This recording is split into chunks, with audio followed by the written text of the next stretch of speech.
Um, Sarah, will you be kind enough to let me know when Substack Live, the Substack hits? Or if you'll watch the Substack and the YouTube chats, please. Okay. That would be appreciative. Oh, gosh. Slow. Yeah, there it is. Oh, okay. All right. Cool.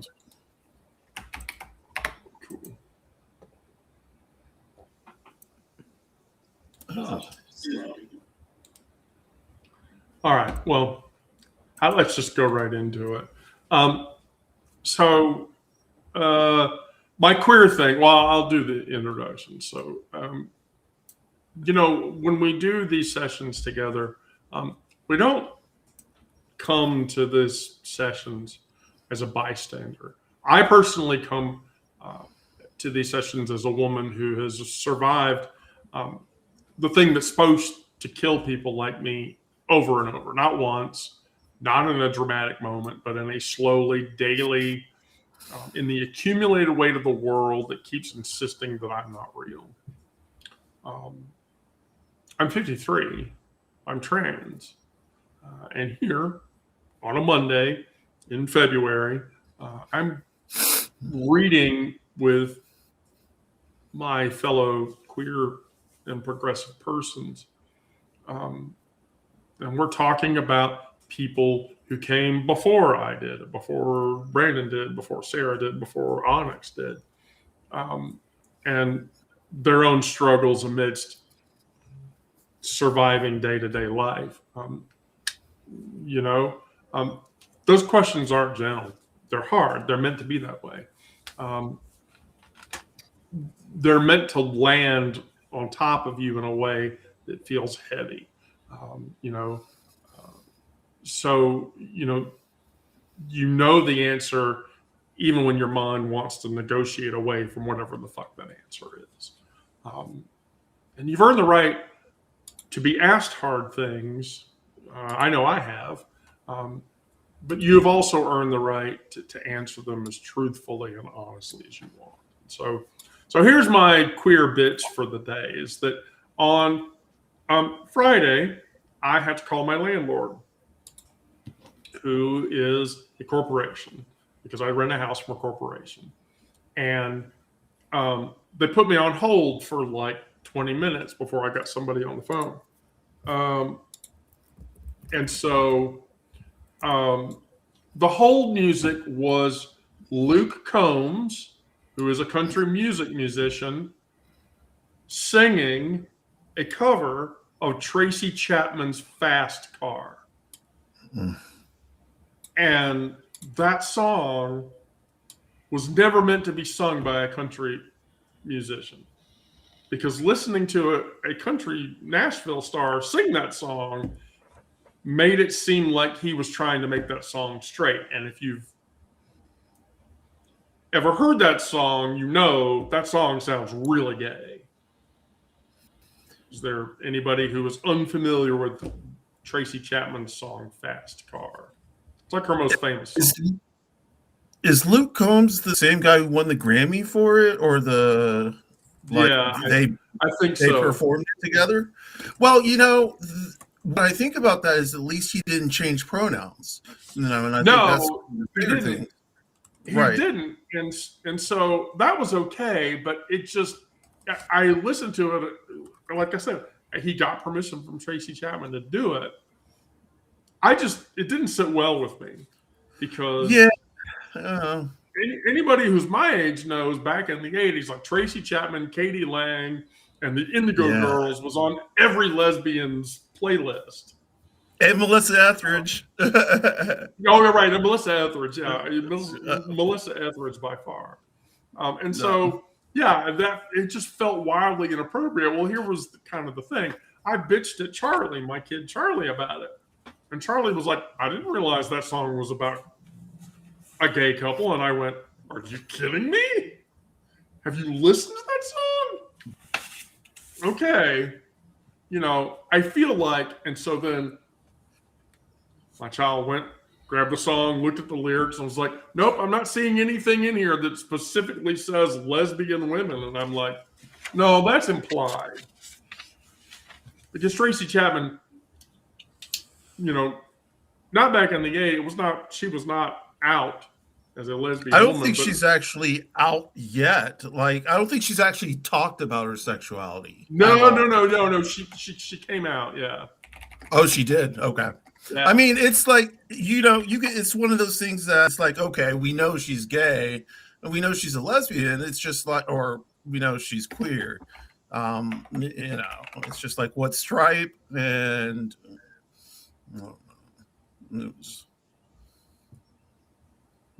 so here's the thing. She has not so much as indicated, but Alice Walker has said they've been in a relationship together. And Tracy Chapman said, yes, we have. Right. So, I mean, yeah. But I don't give a shit. Tracy Chapman's entire catalog is clearly sapphic music. And yes, it is. It's iterative of the number of sapphic women that I know that are all huge Tracy Chapman.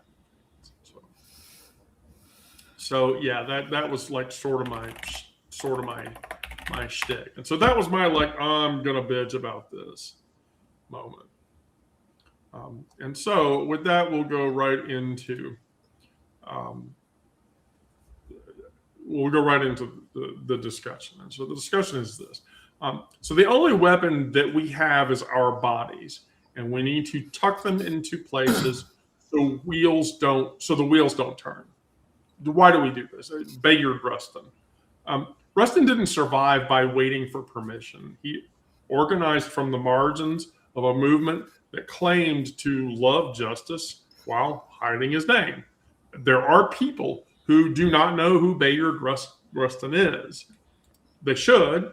I mean, historically, he was iconically a queer person in the time in which it was not fashionable to be a queer person. But today, birthright citizenship, climate accountability.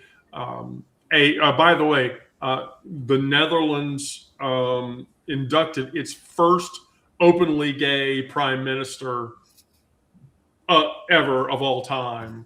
And these are all things that defy the far right. And the question isn't whether history is moving, it's whether your body is in the machinery or watching from the curb.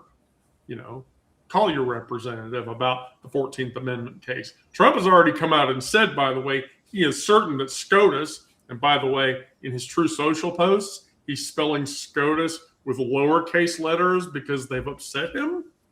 He even said that in the post, I will be saying SCOTUS this way because I'm upset with them and they don't deserve my respect. How petty. He's such a child. I know, he's such a fucking baby, but he is convinced that they're going to rule against him in the 14th Amendment birthright citizenship case, which, by the way, he has said if they do that, it will benefit China in some way. Some way. I'm sorry, apple, orange, they don't go together. So that's sort of his shtick. So the question is, where does your body go this week? And what are you afraid will happen if you go there? And so, for me, out in fucking public, when I go out in public, I have reached a point in my life where I don't give a shit what I'm wearing, but I know I'm going to get shit from people. And what I'm afraid of is the thing that I've been afraid of for 5 years, that I will open my mouth or I'll express myself in some way and it will cause somebody to approach me and do something bad. I mean, more than just, you're not a woman, you'll never be a woman, you're a man in a dress, something more than that. And so, that I'll ultimately, not that I'm unwilling to do so, but that I'll actually have to crack my knuckles and fight for something real and leave like I just made it worse just because I exist. But I do it anyway because I don't give a shit. I literally just don't give a shit. Rustin went anyway. If he was good enough to go anyway back in the 70s and 80s, why the fuck am I any different? I shouldn't be. I mean, that shouldn't matter. That shouldn't be an issue. And so, yeah. Brandon, where does your body go this week? And what are you afraid of will happen when it does?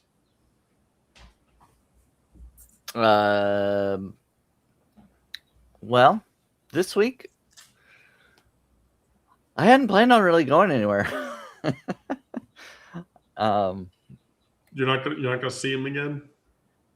Well, I don't know. We haven't talked about a specific date or anything yet. Brandon, you're like my soap opera every Monday and Friday. Well, it's not very exciting this time. Well, it is kind of like a soap opera because they drag things on the storyline. It's like, oh gosh, and I can't imagine. I feel like I'm. No, I can't imagine either. Yeah, I can't imagine. Here's the thing. Between you and Sarah, Brandon, your relationship dynamics are fascinating because there's no face to the other person, in my opinion, and so I'm just left to guess. And so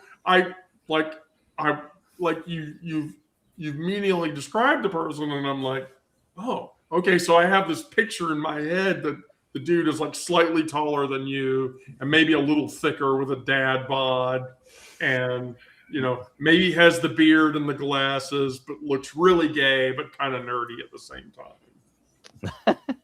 Well, no beard, no glasses. Oh gosh. Okay, well. So you can take those off, but the rest of it's yeah. Oh really? So like the no beard and glasses, but everything else is anyway. Well, here's the thing. So what if you go there this week? What would you be afraid would happen if you did? Like if you see him again, are you actually fearful of that engagement? No, I don't think. I don't think so.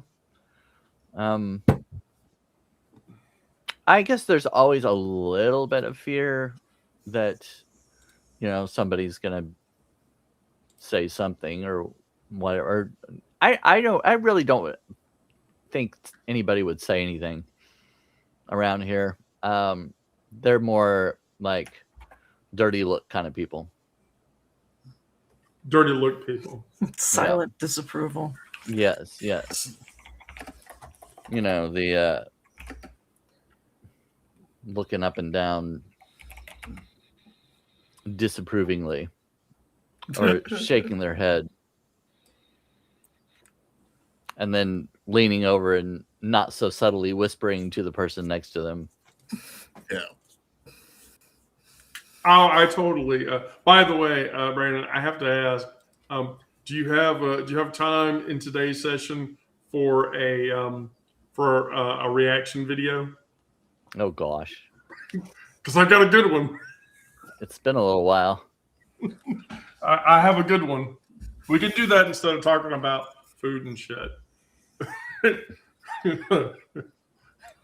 I guess I'll have to be ready for it. Okay. So Sarah, where are you going to go this week? And what are you afraid will happen when you do? Are you finally going to meet your person? I just want to know. No. Have you met the person yet? No comment. Oh. What? Very good. No comment. Just keep it chill. Keep everybody in. Have you even met the person yet? This is what you've met the person, right? I'm not going to say. I thought you had talked about this already, that you had met them. I don't know. Maybe Oh, I'm it's not been remembering talked right. about and talked about and talked about.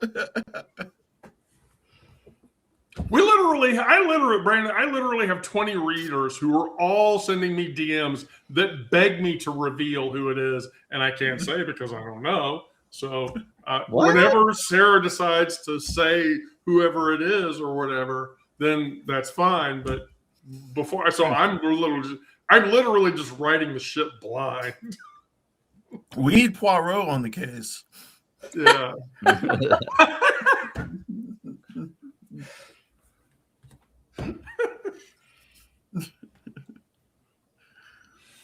Sarah, you're turning like 5 shades of red.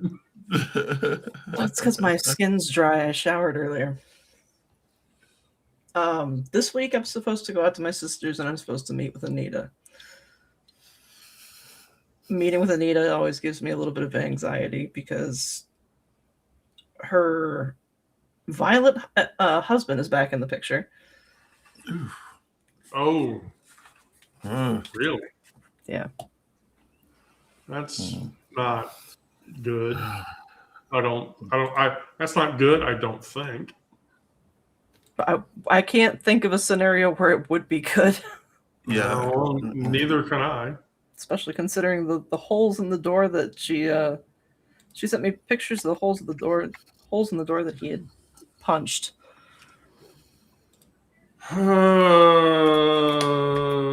That feels pretty. I don't know. That feels difficult. Is he just that out of control, angry all the time? I don't know. I've never actually met him. He was Well, hiding out in the back of the house the last 2 times that I dropped off stuff. He was hiding out in the back of the house the last couple of times. Yeah. Okay, well, yeah, that sucks. All right, Alex, where are you going this week? You know, Wendy, I think it's the same thing as you. It's just existing out in public and knowing I'm going to get feedback. Same thing with Brandon. You know, same thing with Sarah. Feedback. It's going to be the looks. It's going to be the comments. I haven't had any one-on-ones yet, but I'm always on guard when I'm out. In a way, in a sense, like, you know, I can't let down my guard. Of course, on a personal front, it's if some shit goes down and I spiral, you know, it takes a while to get out of it, and you know, from there it can go down really quickly. You know, so yeah, I need to guard my mental health a lot better. Right. Oh, I mean, I think that's the same for any of us. Well, You know, for me, it's anxiety. I have crippling anxiety, and it will drive my blood pressure way up. And, you know, I'm riding on the train and I break the BP cuff out, and I'm like, holy shit, looking at my phone. And I'm like, oh, this is fucked. I'll start to panic. Sarah has actually been on the phone with me when that's happened a handful of times. You know, we were talking about business shit or whatever, and she's like, "Are you okay?" And I'm like, "No, no, nope, definitely not. I'm definitely not okay." So with that, I then say, hope will never be silent. That's a Harvey Milk, by the way. The reason for that is some days the news is a wall, and some days it's a door. And I really feel like today the news was a door. Rob Jetton was oathed into a European prime minister seat, and he's gay, and that's the first time that's ever happened. Kira Johnson came out and said that she's the chairwoman of the LGBTQIA collective. And she actually came out yesterday and said, we're actually winning the fight.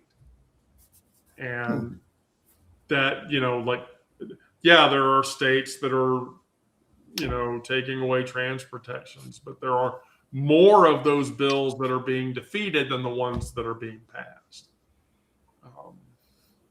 And then Paris is putting like the big 20 oil companies on the witness stand for all the climate change damage that they've done. Um, and it could be as big as that or just yourself. You don't have to be allowed to walk through the door. You just have to move. You pick one thing today that isn't just consuming. You're the one thing that makes something, and that's how you carry that hope. And so, that begs the question: what did you make today? And did you let yourself feel like it made a difference? And so, I wrote a newsletter today. And I wrote it at 10 a.m. with a really shitty McDonald's Diet Coke and a sausage McGriddle with cheese, which I should not have eaten. No one should. Right. And, my cat was jumping in my lap at random times. And I was tired in the specific way that you get tired when I get up and I read the news. I spend half an hour reading all of the shit that I'm going to cite in the digest. And sometimes it's really fucking depressing. Trump losing it and saying, I can destroy the country if I want to, and I will, was not a settling statement. Donald Trump calling Supreme Court justices disloyal to the country and they should be killed, or dealt with or whatever. That's really it's difficult to hear that. It's difficult to deal with the viscerality of how that makes you feel. But I white knuckled my way through writing the digest, and I sent it. And for about 14 minutes, I started to look at the news again, and I let myself feel like it made a difference. That someone I've never met will read Hempfield's name for the first time, not realizing who Essex Hemphill is. People don't. Essex Hemphill was a queer poet who existed in the time in which it was not popular to be queer nor poetic, and feel less alone by reading that. Feel less alone by,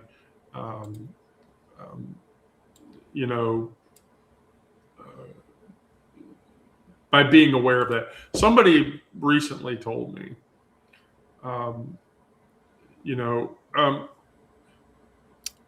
your daily digest has really hit its stride, and I like your queer stories or whatever. And I said, oh, you mean the ones I get constant DMs about because somebody won't tell me who the fuck the person is? Wow. And so,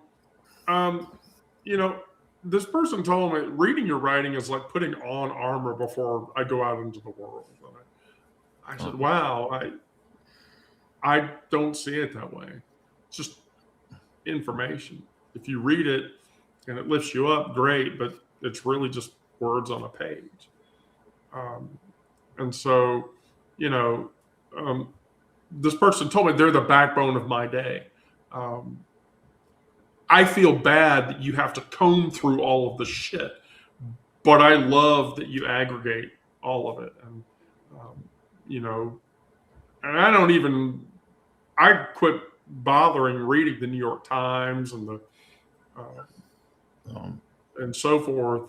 I read your digest, and then I go and look at this one other thing, and then that's it. That's all I need. And so I said, well, why? And the person told me, well, I think it's important that you constantly address that everything is connected, because it is. Some action in some field is better than no actions and no fields. And growing your own food, if you can't go outside and throw rocks at ice, for example, do positive shit and have a positive effect on other people. And I told them, I'm like, right, because giving people solutions on how to fix things is way better than just saying, this is how horrible it is. The rock that we are hurtling through space on is fucked up or whatever. And so, so that's what I did today. And did I feel like it mattered? Yeah. Somebody will make some random comment, or I'll get a DM and they'll say, hey, this was a positive thing. You did this. Thank you. You helped me get through the day. And so that's the thing that Sarah, can you handle my lightweight for me? Took care of it already. Hebe Shiomo dropped the N-bomb in the YouTube chat. Yeah. Glad I can't see that. I don't. Yeah. Okay. Hi. So Onyx, yeah. What did you make today, and did you let yourself feel like it made a difference? Well, so it wasn't actually today. I mean, I've done some writing today, and I think that that's going to make a difference. I haven't finished the piece, but the fact that last night I was on Mindhaven, and it was really affirming. There were three, Samantha Page, Jack, and me with Neuro D, who's in the chat, and Tig and Sushi, and it was really affirming. Kimmy Wynn was in the comments, and they were continuously hyping me up and my writing, and that doesn't happen a lot. So it made me feel good. It makes me feel like, yeah, my writing, while it's not changing the world, can help somebody see my side of you, and that's really all I can ask for. Well, I mean, if you do that, I think you're doing better than most any of us. But I mean, as writers, that's the thing that we do. That's the way we play. That's what happens. So Brandon, what did you make today, and why did it matter? Oh, well, wait.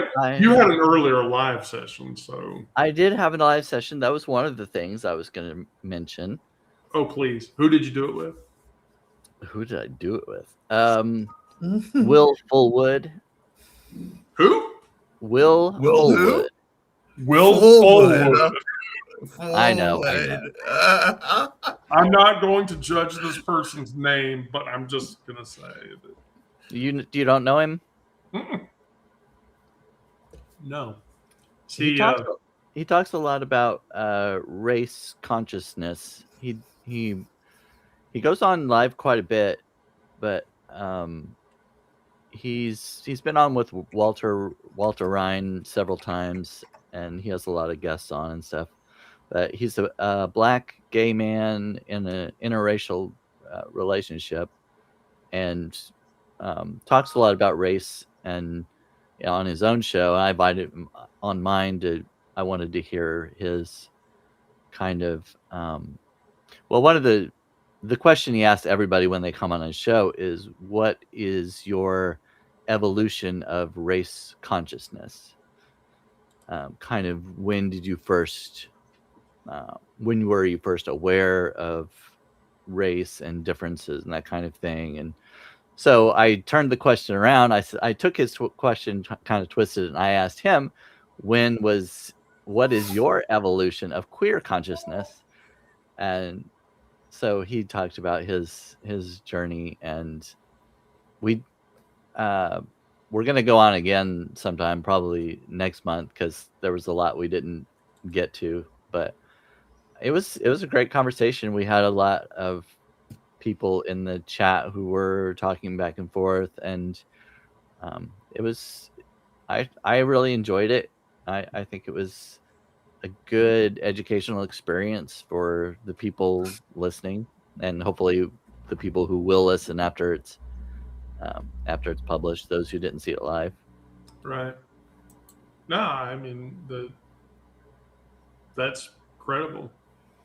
Looking at his content, I mean, that's the contraband wagon. Just Yeah. that he's done. The contraband wagon. Yeah, I really like him. We were on a live together a couple weeks ago with Margaret Williams. She her guest wasn't able to make it, and she just pulled Will into the chat to talk to her, and then she pulled me on too, and we had a little conversation. But anyway, yeah. So that was cool. I also published an article this morning. I don't know if I can say that I made it today, but it went out today. But it was about a I don't know what to call it. I don't know if I would call him a troll or just somebody who responded negatively to a video I did a couple weeks ago. And I just, instead of, kind of like we were talking about the other day, whether you respond to the person or not, I wrote one response to him, and of course it didn't do any good. But instead of continuing back and forth with him, I just wrote an article about it.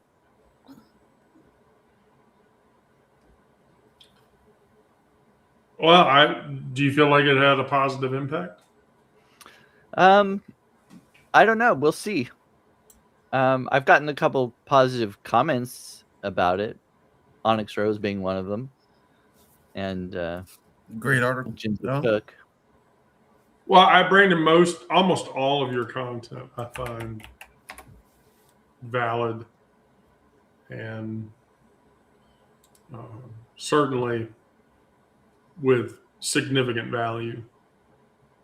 Well, I'm hoping one of the things I said in it is like I avoided tagging the person or mentioning his name because I said my goal isn't to try to get this person blocked by as many people as possible. In it, I said he only has 149 subscribers, bless his heart. But well, no, wait. You just said that. Now you literally can say anything bad you want about him and get away with it. Right. Bless his heart. Bless his little troll-looking heart. I don't know, but yeah. Anyway, one of the things I said was the quote, "Living well is the best revenge," or something like that. You know, it is. It's like instead of going and attacking him or blocking him or whatever, just subscribe to me. And help me just show that you support people who are more positive and making hopefully a better difference in the world rather than someone who just tries to drag people down. Well, I mean, that's what I would expect. I mean, that's, yeah, that's valid. 100%. Okay, Sarah. What did you make today? What did I make today, aside from a mess? Well, why did you make a mess? Because I was packing to go to my sister's. Oh, okay.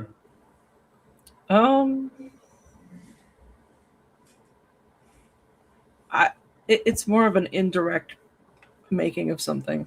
Okay. So my child is going to art school, and one of the things that they needed was reference photos for a portrait. So just before coming on here, I sat for about 20 minutes and got blinded by a spotlight while they took quite the variety of angles of pictures and lighting. Were you revved up like a douche and a runner in the night? I'm just gonna ask. What? No. What? Revved up like a douche and a runner in the night, blinded by the light. I love that song, Manfred Mann's song "Blinded by the Light," but not a lot of people know this.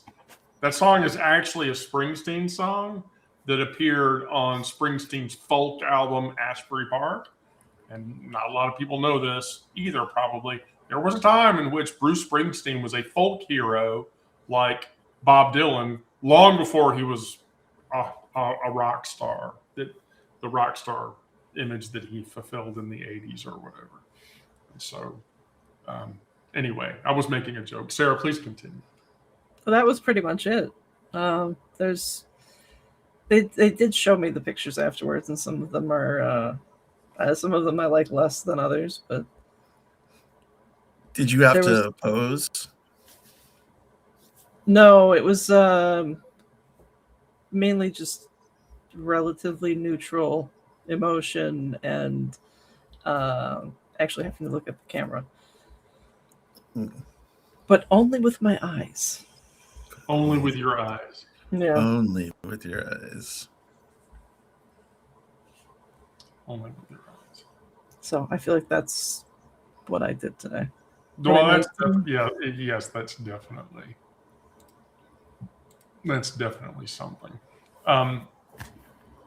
So my Essex Hemphill quote for the day is, it's actually pretty sad, but it's not untrue whatsoever. And that's literally, I've been in sorrow's kitchen and I licked out all the pots. Mm. Hemphill didn't survive on abstraction. He survived on specificity, the specific texture of love, the specific face of danger, the specific warmth of a body that wasn't supposed to exist and did anyway. We had 3 specific true things happen today. A gay man was sworn into a powerful position in the Netherlands. The French court is demanding that oil giants answer for all the shit that they've done. And a queer organizer is telling the movement that we're actually winning, even though it doesn't seem like it. We carry these things, not as a comfort, as facts. The burning world can't take facts from you unless you let it. So don't let it. And so that begged the question, what's the one thing about my survival that you haven't said out loud yet? And the really sad part about this is I have to go and dig this up. Because, yeah, there's definitely something. I don't think I've ever said it out loud to other people, but I know that I put it out there and I just don't think anybody reads it anymore. I hope they don't read it. I hope they don't read it.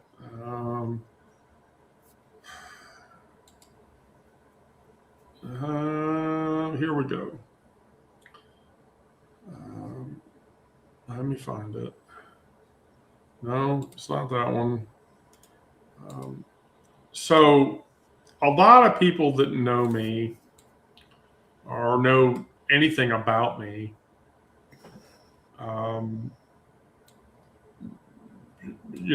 should know that I went through a lot of shit when I was younger. And so one of the things that I sort of hold on to, whether I should hold on to it or not, and Sarah, if you drop the link to the thing that nobody's supposed to read in the chat, I'm going to be mad at you,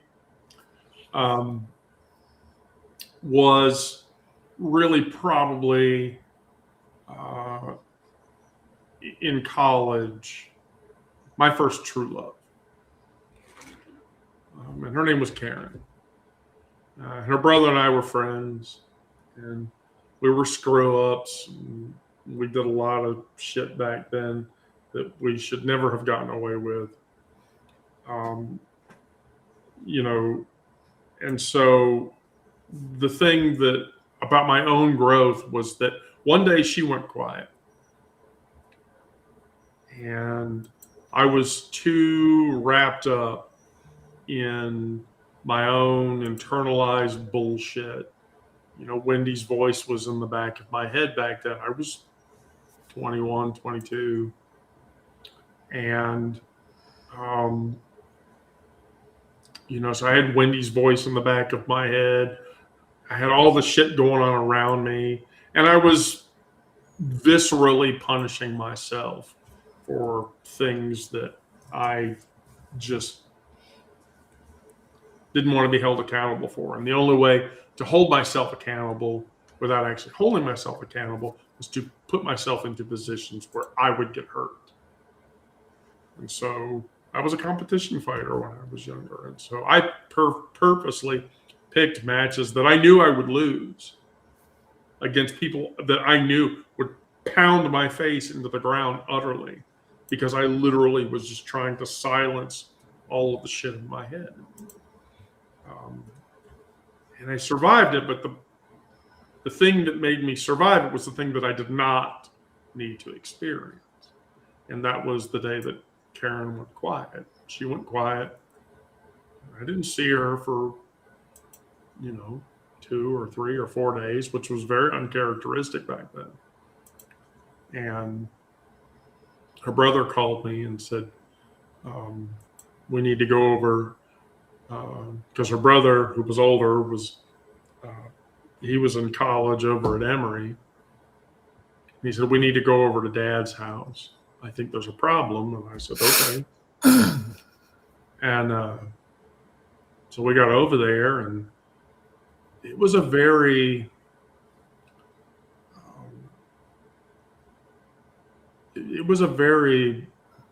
weird feeling. I walked into that house, because that's really the first time I'd walked into that house in months. And so we went down into the basement where her room was, and she was in it, and she was no longer here. And I carried that weight around for a long fucking time. Like a painfully long amount of time. And I still carry it around. But the thing that I realized was all of the damage that I was doing to myself back then to punish myself. I saw the end result of what that turns into.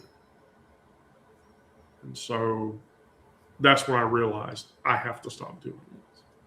Because if I don't stop doing this is where I'm going to end up. On the floor. Somewhere where I live. No longer breathing. And in a condition that no person should ever find another person in. And that realization is hard. Because when you're stuck in that space, you can't get out of it. There's a point where you have to say, no. That's what it took for me. And that was the thing that much later in my life, when I was back in that headspace, and I picked my bridge out, and I knew exactly when to go over to that bridge. I knew when to jump off of that bridge, and I knew how to jump off of that bridge and at what time, so that it would have the least impact on people at the time. And every time that I felt like I was getting close to that bridge, I would drive up there, and then I would remember Karen, and I would talk myself out of it, and I would drive away. That's the part of that I still carry. That's the part that hurts the most. But I mean, what does that say? There were years the middle years, the years before my transition solidified into something that I could stand on, where the only thing that kept me moving was going half insane. And what I realize now is I brought my body to a place where I couldn't bring it anywhere else. And that's survival. That's specific. It belongs to me. I don't say it because it sounds simple or soft or whatever.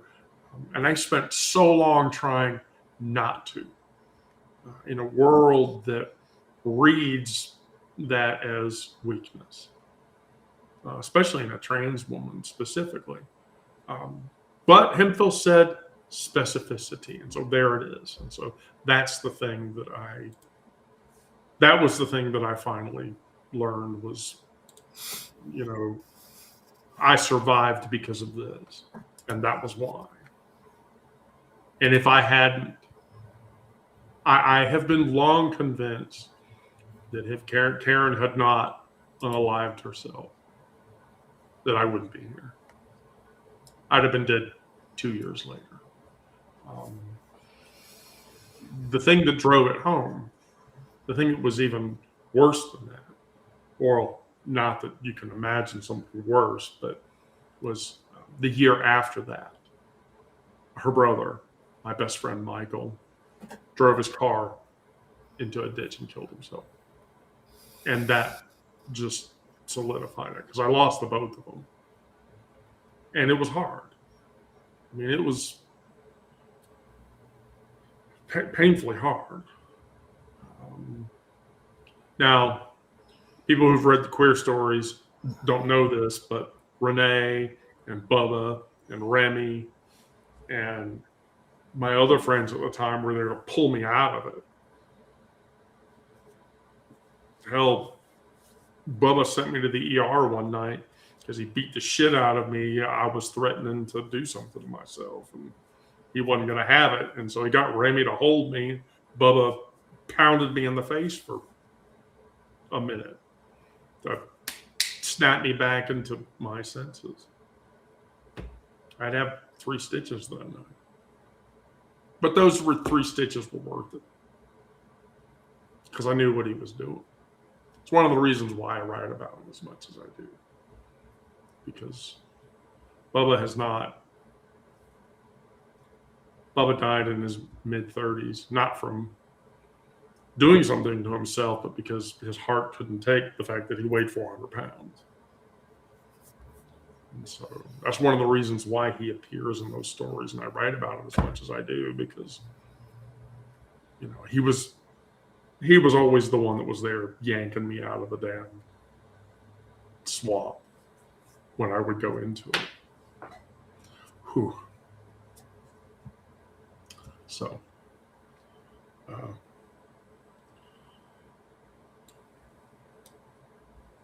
I'm just going to randomly pick on somebody.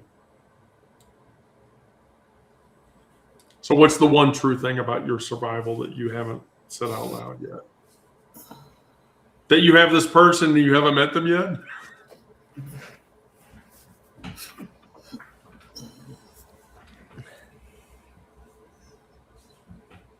How did you even find that person? Whoever the fuck it is. The universe moves in mysterious ways.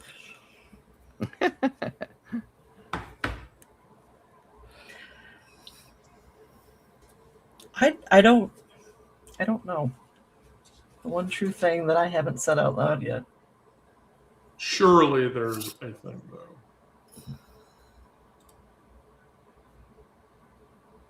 I'm sure there is, but I'm also sure there's reasons I haven't said it out loud yet. Why not?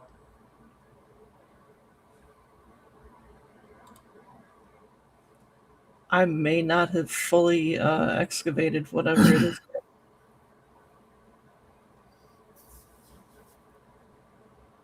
There's still a lot of things I'm digging into that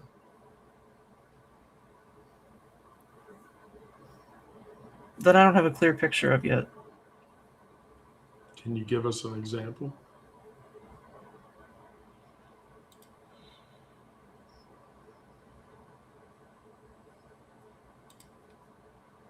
Not really. Not without just giving too much away. Sure, give a little bit away.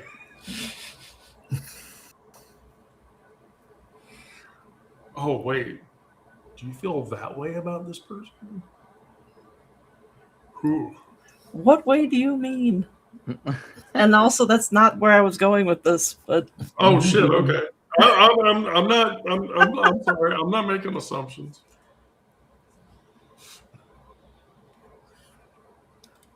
yeah, I don't really have anything that I can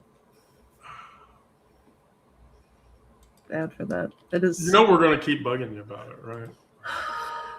I know.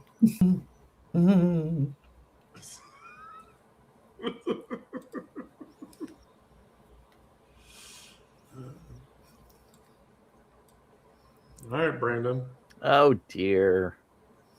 I don't know either. I can't. Well, I'm pretty sure everybody knows you're gay, okay? So it can't be that. No, can't be that. And we all I mean, know that I've- you're an ex-evangelical, so we know it can't be that. I've talked about my, religious experiences and parents and depression.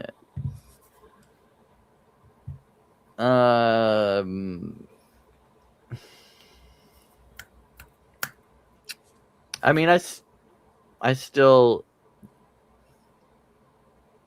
the depression creeps in a little bit, even though I don't show it so much.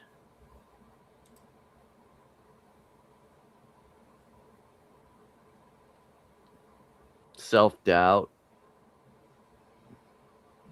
creeps in, but I put on a happy gay face anyway. Brandon, if you've ever been depressed, I've never been aware of it. See, I'm pretty good at it then. Yeah. Yeah. If you've ever been depressed, I'd never even seen what that looks like. No, well, if I actually was in a depression, you wouldn't see me on here at all, probably. That usually makes sense. Do you have a tell for when you are mounting up a depressive moment? You Other said when than- I'm mounting? Is that what you said? Yeah, like you're ramping up towards that. Is there a sign?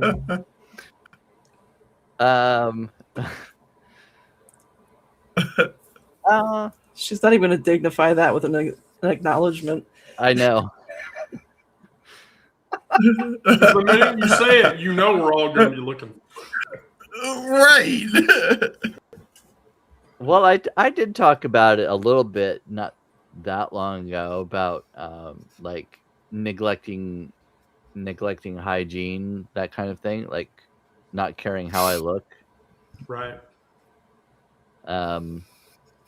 sleeping a lot, not really motivated to do much.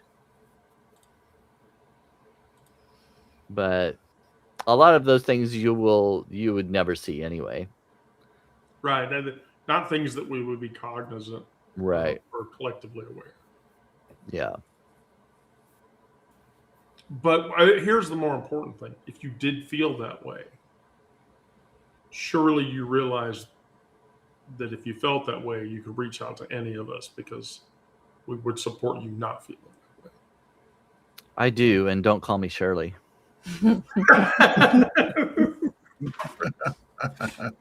Roger, what's the vector, Victor?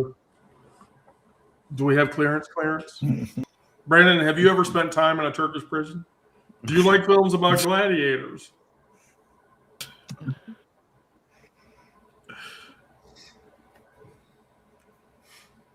Oh. Yeah. I think we've all been there. Yeah. Yeah, we've all been there in one form or another. Onyx. Fact that I made it out of the 90s and 2000s live is a minor miracle. I was an addict, so the amount of drugs that I was pumping through my system was amazing. In a bad way, not in a good way, but it was all because of my mental issues not being. I wasn't medicated, so I was swinging back and forth. My ADHD was unchecked, and anxiety, and I was having. So I was using drugs, trying to keep that down, and then all of a sudden the ginger dysphoria started popping in really hardcore, and I was just pushing it down. I had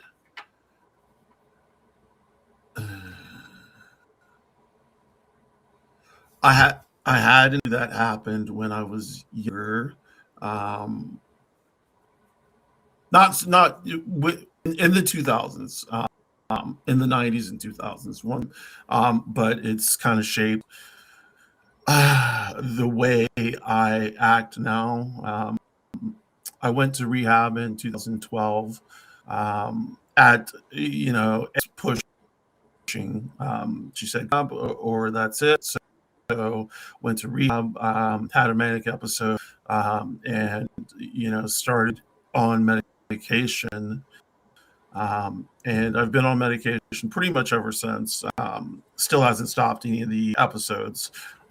So I'm wondering why I'm taking the medication. But yeah, I fear, of course, that I can take it to a very darkly. Unaliving is not an afterthought, and I do have plans.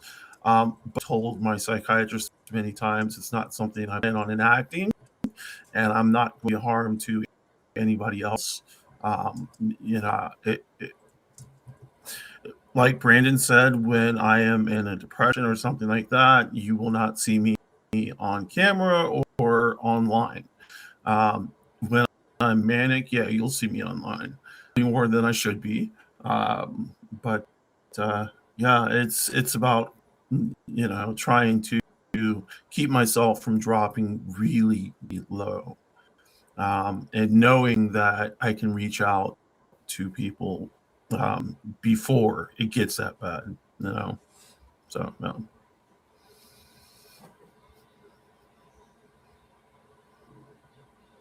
Yeah, I can certainly respect that. Far and wide.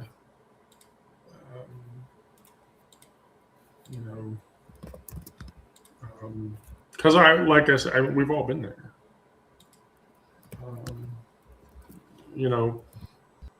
So here's what it is. It's marrow. It's proof that I haven't looked away, that none of you have either. Not from the history, not from the present, not from the questions that press against the sternum at 2 a.m. when you wake up and you're scrolling. I'm a 53-year-old trans woman. And Sarah would tell you I built this audience and all the work that I've done from nothing. Who, by the way, was inspired by a POC gay woman on another publication. That's why I started writing. CD is her name. Cryptike on the Wonkette. She just told me, you have real good energy here. You need to keep doing this.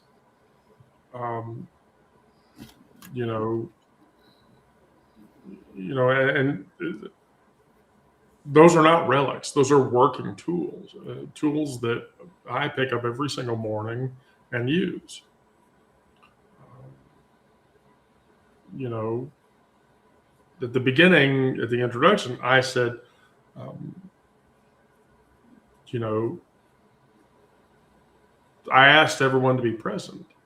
And the questions that I've asked are honest.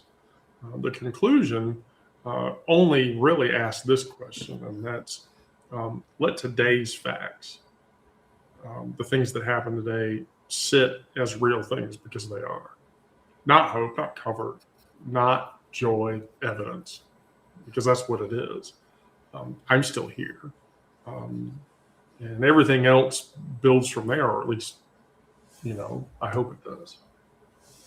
That's the thing that keeps me breathing another day, so that I don't go back into reading old thoughts and going through those processes again.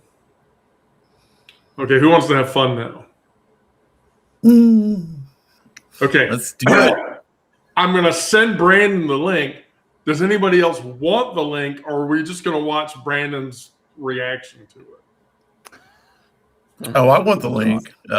Considering the last link, I don't know. Considering the last link, you don't know. Okay, all right. Send Are it you in sending private it chat. on- Do you want me to send you the link to Signal? Do you want me to send you the link to Discord, or do you want me to send you the link in here to the private chat in here? Maybe send it on Signal, and then I can look at my device while I'm on here. I'll have to Yeah, go. I think that's an excellent choice. Here Let we me go. get my tablet. Okay, so Brandon's going to get his tablet. So that'll be fun.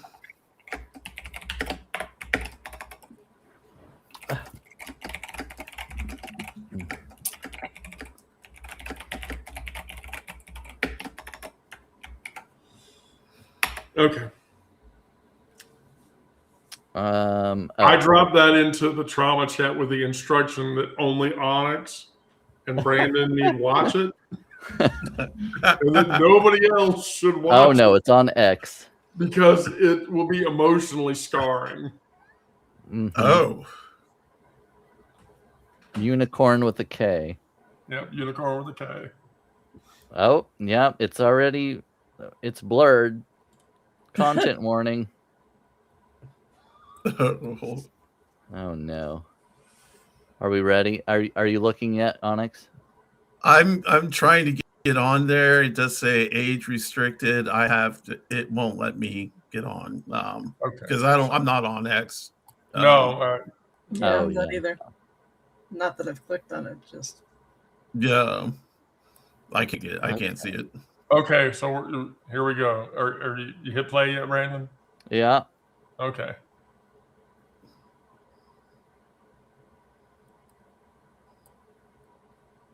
Who are the characters? Looks like there's a Spider-Man. He looks kind of gay. And Iron Man. Oh, well, they look very familiar with each other. Oh, there we go. Oh, well. Brandon. Oh, well. It just gets even Iron Man. spicier. You're like, Yeah. Well, Spider-Man looks like he's enjoying this interaction with Iron Man.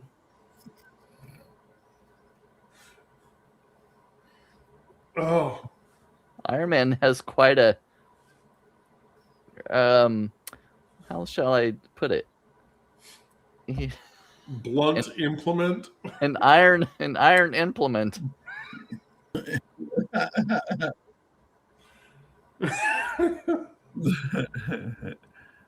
Has Spidey shot out his web fluid yet? Not yet, but I think it's getting to that point. Coming up. It's coming up. Oh. Oh. Oh, Spidey. I think his Spidey's. Oh yeah, his Spidey senses are tingling now. I can. Spidey senses are tingling. Oh yeah. He's shot his web.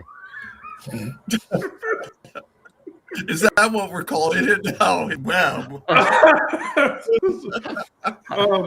So I want to point out that this specific account is the guy works for the Gayeti.com company, Gayeti, and that's the company that made the video game The Chronicles of Lancelot 2. That was the other link I was talking about. Yeah, that was, and Brandon watched that, and we were all like, "Oh my god!" Well, it was me, Brandon, and Fusan who were watching. Fusan and I were watching Brandon's reaction to it, and the whole time Fusan Aiden was like, "I have to know what's going on, Brandon. Can you be more descriptive?" And that was certainly memorable.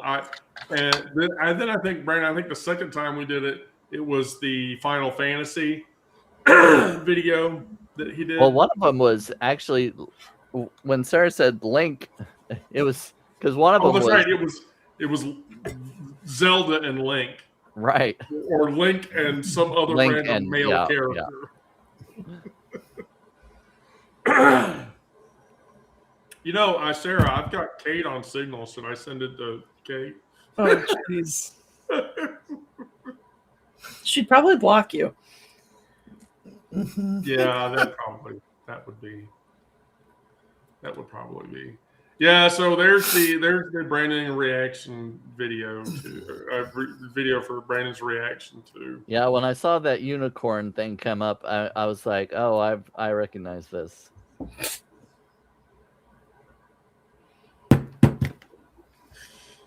Well, really quickly, I opened Substack today, and like I saw something that I guess was supposed to be erotica, but I'm telling y'all, it said something about like fruit, low hanging fruit, and it was just nothing but ass cracks and balls. It was like porn basically on Substack today. I was like, okay, so people are actively posting porn on Substack now? Yeah, it may be under the guise of art, but it's because it was called low hanging fruit, and it was basically guys just like backed up, and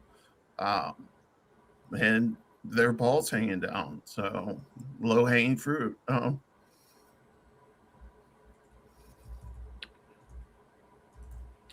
Yeah, there are quite a few creators with nudity on there. I was I was honestly shocked. I did not expect to wake up Substack like that this morning. Just like, okay. Well, here's the thing. Substack literally iterates itself as the free speech. They're free speech absolutionists. Absolutionists. They literally believe that free speech is completely absolute, doesn't matter what it is. So I should point out, for instance, that, and there's probably not people that know this, but for instance, Curtis Yarvin, who is a wildly racist piece of shit and a complete Nazi, has a Substack with like, here. I'm gonna go look this up. Curtis Yarvin on Substack. Here we go. How many followers does he have? He has Yarvin 86,000 subscribers, and Joy. his latest article is called "On Red Pilling Claude AI." I couldn't generate any strong objections to using it, and Claude is racist as shit, and I think that's amazing. So, Substack has some very disgusting people that grace its doors in places. And here's the thing about Yarvin. Yarvin is ranked number 4 in history. And consistently, and he's got an orange check mark. So he has hundreds of thousands of paid subs on Substack. But here's the thing about Yarvin. Yarvin uses the N-word almost repeatedly in much of his writing. And Substack won't do anything about it because free speech is free speech. Substack is basically run by libertarians. That free speech is absolute. It doesn't matter how disgusting it is. And so, I mean, like, Substack has even tried to invite Richard B. Spencer, who is the white Aryan nations leader, to Substack. And they've offered to give him writing space. And it's like, well, okay. So the universe of Substack is a very diverse space, but that means that, yes, there are far right and far alt-right personalities on Substack that have hundreds of thousands of readers and publish content. And, Substack can be a very scary place in that capacity. If you don't filter out that nonsense, this was a big deal, was that because of their free speech absolutionist attitude, it happened to me a handful of times. I got reading suggestions from Nazi newsletters. It was suggested that I read Nazi literature on Substack because that literature, it does exist. That's one of the reasons why, and people have asked this, why did I move my content off of Substack, and why did I go into places like the Fediverse, Mastodon, and so forth? Because those spaces are much easier to control, where bots and AI ingestion integration and AI expression and everything else, Mastodon and the Fediverse spaces have all of that very much under control. And so talking to people on Mastodon, if you're talking to a bot account, one, in the Mastodon space, you sort of have to apply for that. You have to be approved for it, and you get identified as, this is an automated account. This is not a real person. That would never happen on Blue Sky. That would never happen on Facebook. That would never happen on X. That would never happen on those other spaces. As a matter of fact, and I don't know if people know this, but recently Facebook actually won a court case where they now have the right to take memoriam accounts, so accounts from people that are no longer living, and use AI to continue those accounts and continue those people from those accounts posting on those accounts. Oh, that is bullshit. Oh, that So, is. yes. So, for instance, MLK could get his own Facebook account, and he could continue posting on it as a real person, because that's what Facebook is going to do. That is crazy.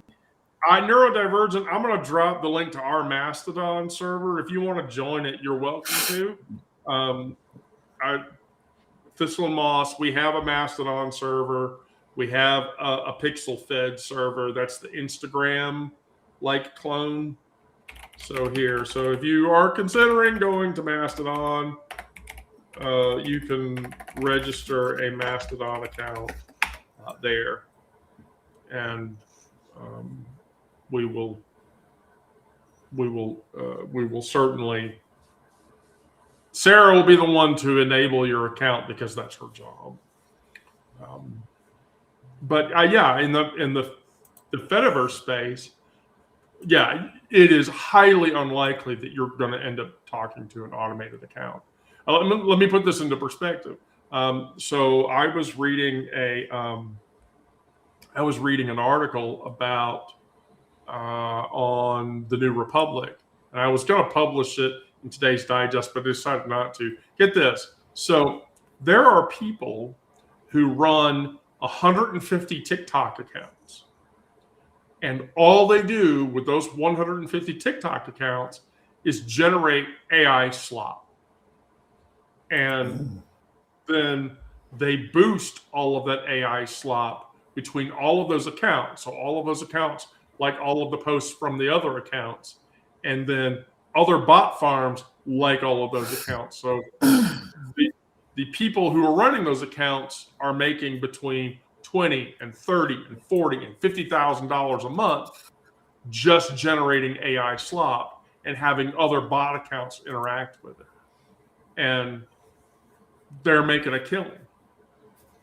And so they feed into, TikTok's algorithm. They feed into their ecosystem. They boost all of their TikTok posts for $50, $60, $70 per post.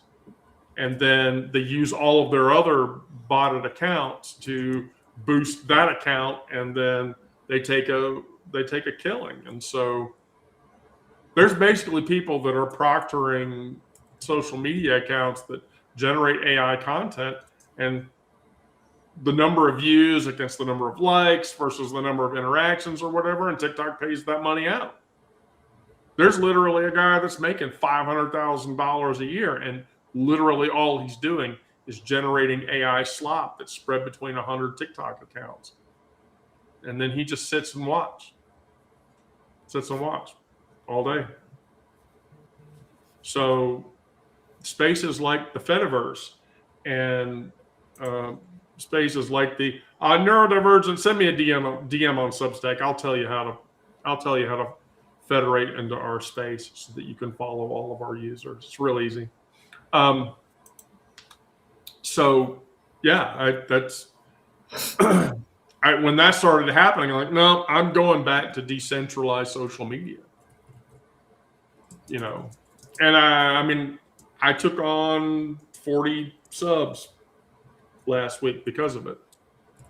5 of which ended up registering paid accounts because those are real people that want real content, that want,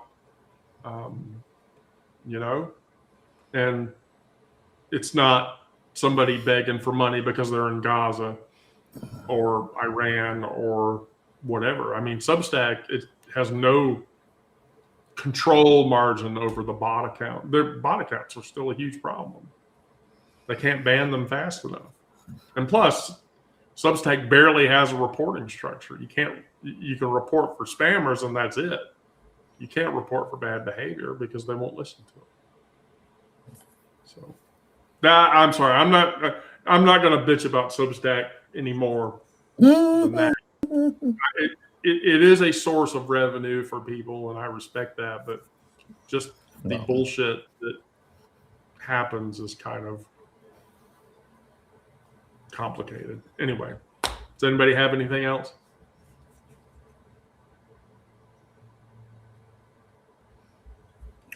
Yeah, the normal, the normal, be good, no transphobia, no homophobia, no xenophobia, none of the phobias, no ableism, no sexism, no misogynistic behavior, no racism, no elderly abuse. Be pretty cool to everybody, Well, Right. Well, Onyx, Brandon, Sarah, thank you. hopefully on Friday we will have Miranda again. I sort of miss Miranda's perspective on things. Friday. Yes, Friday. Actually, possibly Thursday and Friday, because Thursday I have to go to the dentiste, which I don't know if you know, but in French, dentiste is synonymous with the word torture. Sounds fun. Right. Depending on the. Yeah. Well, Maybe. yeah. I mean, it's torture if I don't go. So anyway, all right. Well, cool. Brandon, Sarah, Onyx, thank you. Thank you, everybody that's watching. Neurodivergent, please DM me on Substack. I will help you out. And then we'll see what happens on Thursday. But if not on Thursday, I'll see everybody back on Friday. Definitely. Bye-bye. Bye.